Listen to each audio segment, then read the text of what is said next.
a lot of things happened in the past few days. We're gonna kind of double time it here. Kind of go through some things that happened to the Rams today. Obviously, we know the big news. Uh, Von Miller signing with the Buffalo Bills, 6-year contract. Man got himself paid 120 million. He's gone now, so we got him. We got to move forward. And we've had a bunch of other things happen as well, and we're just gonna fire through them. We're gonna fire through them real quick. Like Johnny Munt is signing with the Vikings, and he's reuniting with Kevin O'Connell. So we are losing Johnny Munt.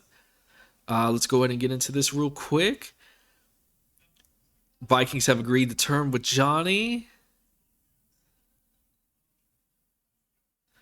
and you know I'm okay with it just because Johnny's been Johnny on the spot for us uh, for many years. He's been really good, but he's older now.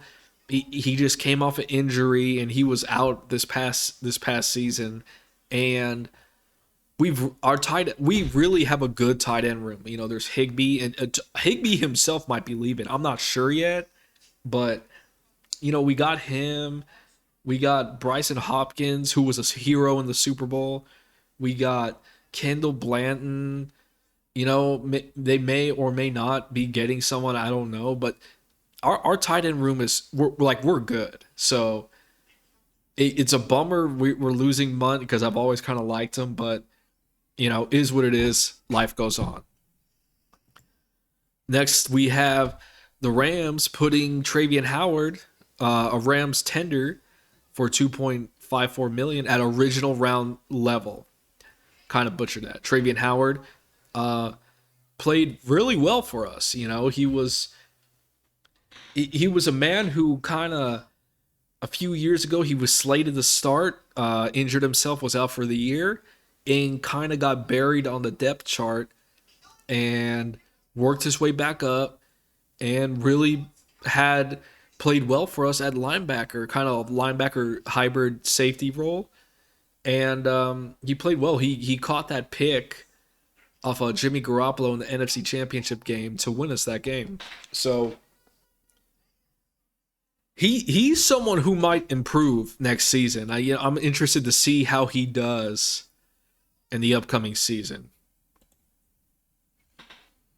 And we are tendering him at the original round level, which means a 2.54 million salary offer and a seventh round pick back to the team if another club signs him.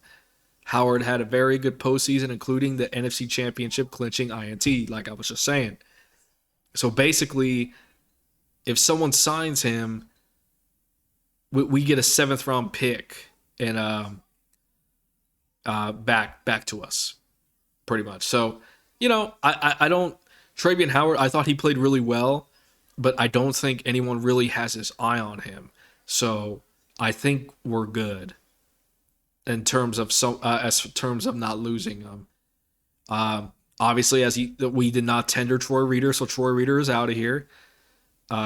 He's a free agent right now, and yeah, so that is interesting. So basically, as of right now, he has a chance to start next to Ernest Jones. It's looking like it's going to be Ernest Jones and Travian Howard for the time being. Linebacker was another position group I felt we needed to get better at.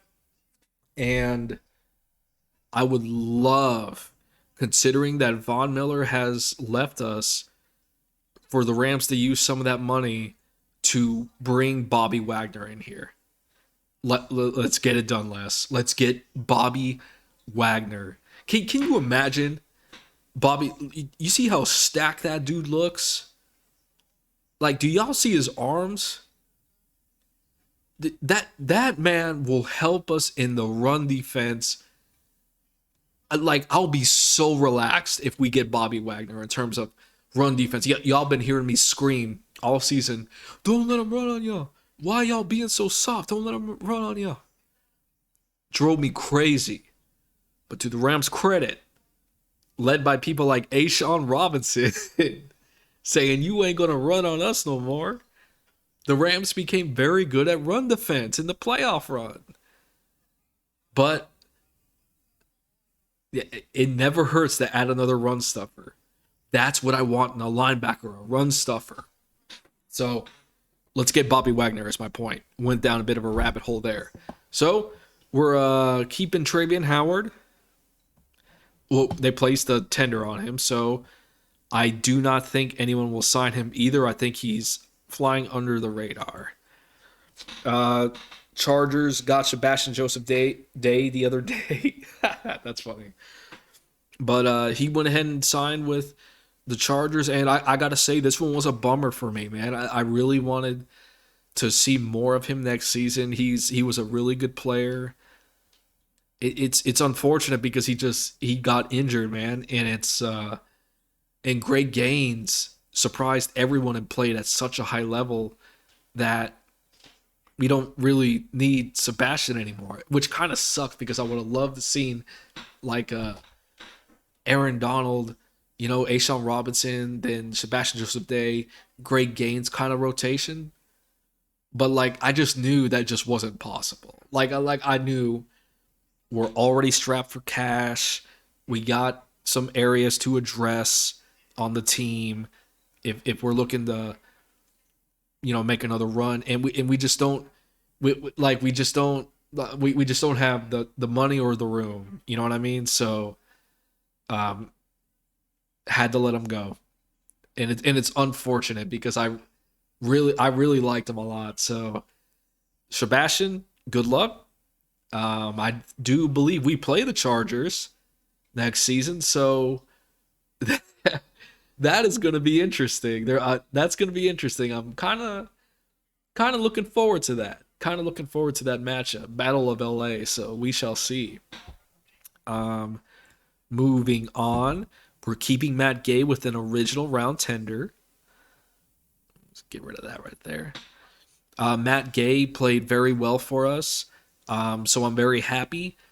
And I kind of figured that the Rams would make an attempt to keep him, and basically the cost of the tender for the Rams is $2.54 million. So by placing the original round tender on him, we had to pay $2.54 million, which is the lowest tender level of a restricted free agent because Matthew Gay was a 5th round pick.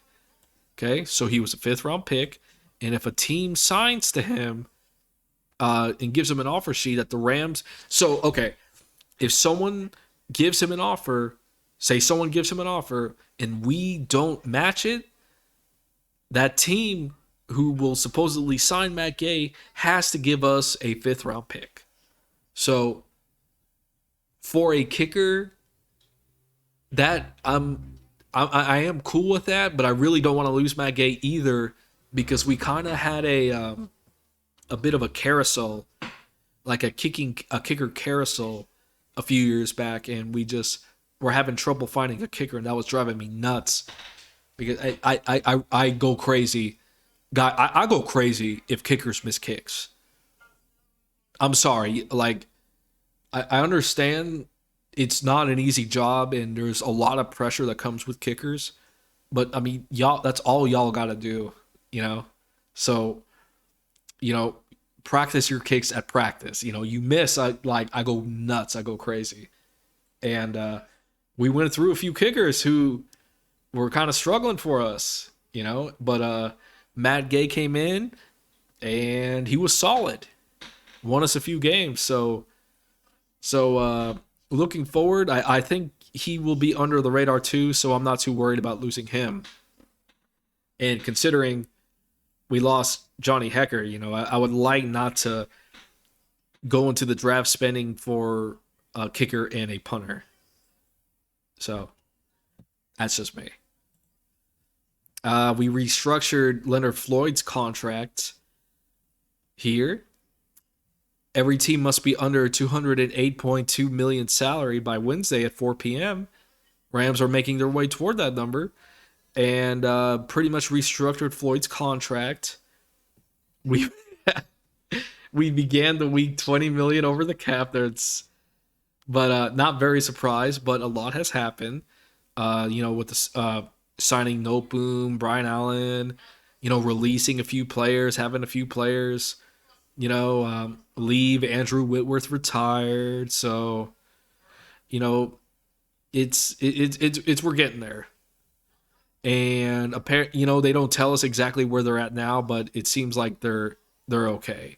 And they restructured Floyd's con. So Leonard Floyd was a trooper, and they'll convert some of his base salary into a signing bonus, which will be spread out over the rest of the contract. Floyd will get more money up front, and this isn't a pay cut, but it does give the Rams more flexibility this year while also increasing Floyd's cap hit in future years.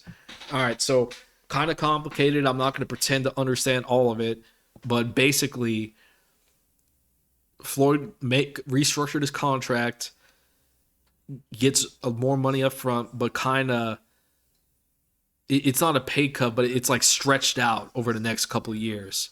That should help the Rams out. So Floyd is a trooper.